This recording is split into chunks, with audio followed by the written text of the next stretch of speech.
You have been lied to about what power actually looks like. Since you were a child, society has fed you a highly toxic, incredibly inaccurate paradigm of confidence. You have been taught that the most confident person in the room is the loudest. We are told that to be a leader, you must be the extrovert who dominates the conversation, the person who walks into a room and instantly demands attention, the one who never stops talking, never stops moving, and never lets a silence settle. But if you truly observe human hierarchy, if you study the boardrooms, the negotiation tables, and the apex of any industry, you will realize that loud, frantic energy is not confidence. It is anxiety masquerading as authority. Think about a wild animal. A hyena is loud, erratic, and constantly moving. It makes noise to compensate for its vulnerability. A lion, however, barely moves. It sits in absolute, terrifying stillness. It does not need to announce its presence, because its presence is undeniable. Welcome back to the quiet 1%. If you are an introvert, a deep thinker, or someone who hates the pressure of having to perform for a crowd, you are in exactly the right place. Today, we are going to completely rewrite the rules of social dynamics. We are going to strip away the exhausting performance of extroversion and replace it with a silent biological magnetism. Subscribe now and join us in the quiet pursuit of mastery. In the next few minutes, we will deconstruct the neurology of presence. We will explore why nervous energy repels people and why absolute stillness makes you mesmerizing. We will master the economics of words, the devastating power of the 3-second pause, and the asymmetrical reaction time that immediately signals elite status. Finally, I will give you the quiet confidence blueprint, the exact physical and psychological framework to walk into any room, command ultimate respect, and bend the social gravity to your will without saying a single word. Let's begin. Part 1. The Biology of Stillness. To command a room without speaking, we must first master the physical vessel, your body. Human beings are highly evolved social animals. Before we ever process the words coming out of your mouth, our subconscious brains are scanning your physical neurology. We are looking for micro-signals of safety, threat, or insecurity. We possess mirror neurons that constantly read the nervous system of whoever is in front of us. If you walk into a room with a dysregulated, anxious nervous system, everyone else will subconsciously feel it. How does this anxiety manifest? Through micro-movements. Shifting your weight from foot to foot, tapping your fingers, rapidly blinking, nodding too quickly when someone is speaking to you, touching your face, fidgeting with your phone. These micro-movements are your nervous system leaking energy. They scream to the room, "I am uncomfortable here. I do not feel safe. I need your validation." Low-status individuals leak energy. High-status individuals conserve it. To command respect, you must cultivate what we call baseline stillness. Baseline stillness is the complete intentional eradication of all unnecessary physical movement. When you sit in a chair, you do not bounce your knee. You sit deep into the physical foundation. You let gravity hold you. When you stand, you plant your feet shoulder-width apart, and you become rooted to the floor like an ancient oak tree. When you eliminate frantic movement, a profound biological shift occurs. Your vagus nerve activates, your heart rate drops, your parasympathetic nervous system takes over. You physically become a calm, grounded anchor. And because of those mirror neurons, the frantic, anxious people in the room will naturally gravitate toward your stillness. You become the psychological center of gravity. You do not need to demand their attention. They will be pulled to your peace. Part 2. The Economics of Speech and the Power of the Pause. Once you have mastered baseline stillness, you must master your output. you must understand the strict economics of speech. In our previous session on deep work, we discussed the law of scarcity. Things that are abundant are cheap. Things that are rare are highly valuable. This applies directly to your words. People who lack confidence are terrified of silence. They view empty air as a threat, so they fill the void with filler words, nervous laughter, and endless rambling. They talk over others because they are desperate to be heard. But when you constantly broadcast your thoughts, your words become cheap currency. You suffer from verbal inflation. The quiet 1% operate on a completely different economic model. They are verbal misers. They speak only when it improves upon the silence. And when they do speak, they utilize the most intimidating, high-status tool in human communication, the pause. When an average person is asked a question, they answer immediately. They trip over their own words in a rush to comply. This is a low-status reaction. It signals that the other person's schedule is more important than their own thought process. When you are asked a question, do not answer immediately. Hold their eye contact and wait. Count to 3 in your head. 1, 2, 3. Let the silence stretch. Let it become heavy. Let them wonder what you are thinking. This 3-second pause does 3 things. First, it forces your brain to formulate a surgical, high-impact answer. Second, it strips the anxiety out of your voice. And third, it projects immense, undeniable authority. It tells the room that you control the pace of the interaction. You are not rushing for anyone. And when you finally open your mouth to deliver your answer, the entire room will lean in to listen, because you have proven that your words are rare, and therefore they are priceless.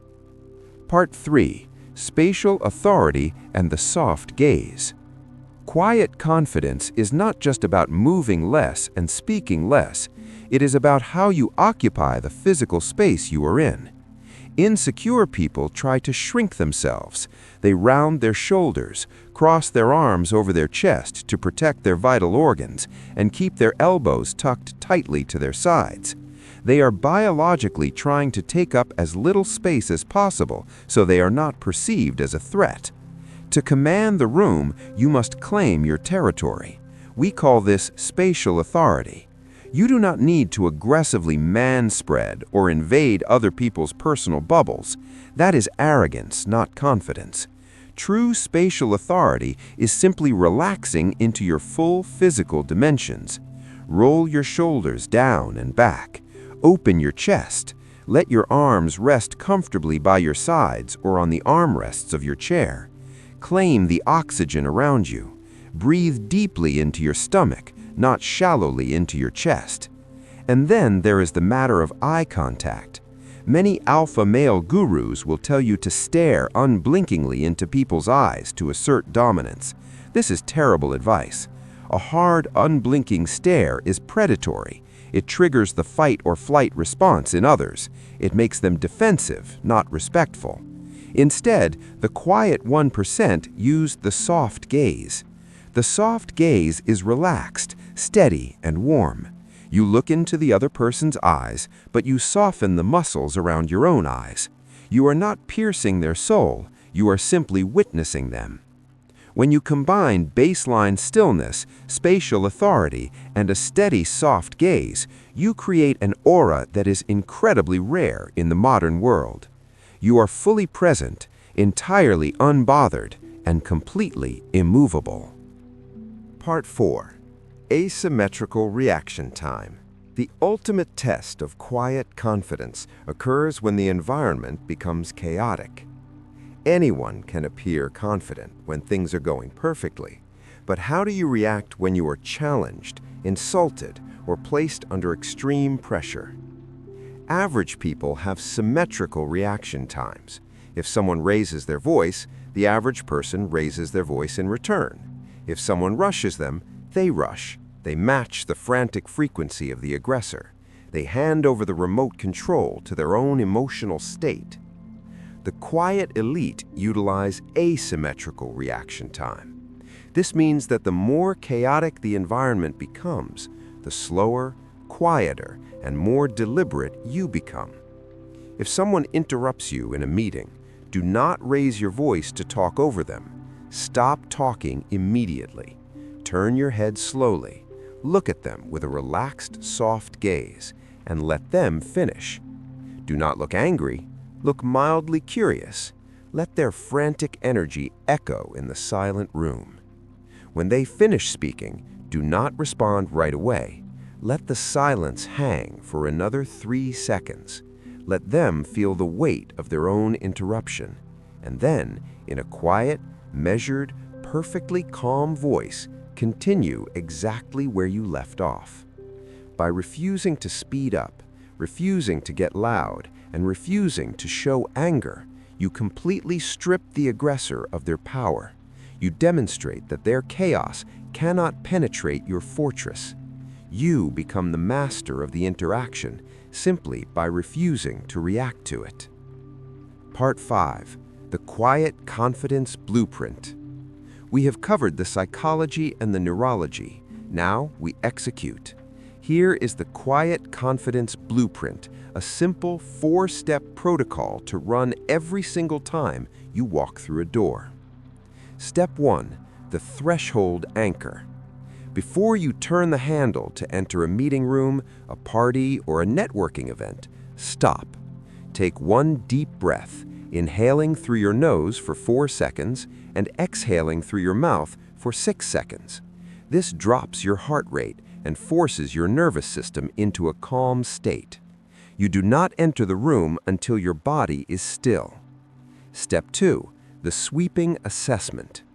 When average people walk into a crowded room, they look down at the floor or immediately pull out their phone to avoid looking awkward.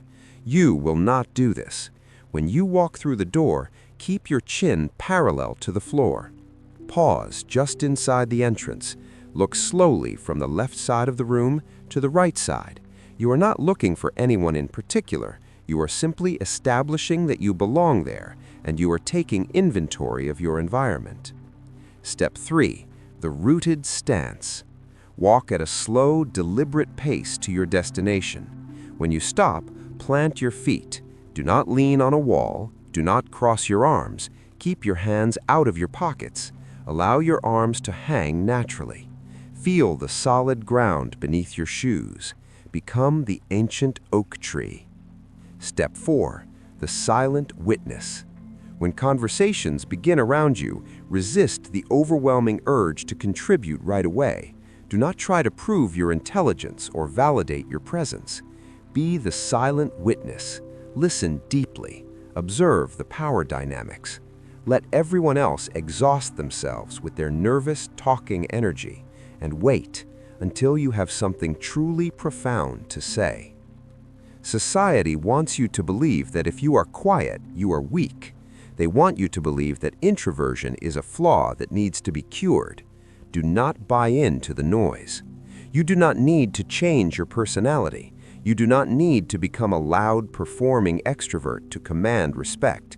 You simply need to drop the nervous energy. True power is never loud. True power is silent. It is observational. It is heavily guarded, deeply rooted, and completely unbothered by the frantic demands of the crowd. Commanding a room without speaking is not a magic trick. It is the biological result of a master who has completely conquered themselves. Stop moving. Stop rushing. Stop performing. Breathe deep. Claim your space and let the world adjust to your silence. Thank you for spending your valuable time with us today. Let me know in the comments below which of the 4 steps of the Quiet Confidence Blueprint are you going to practice today. Subscribe to the Quiet 1% for more masterclasses on psychological resilience, extreme focus, and the quiet strategies of the elite. If you want to know why your focus is being stolen every day, watch this video. I will see you in the next video. Stay composed, stay quiet.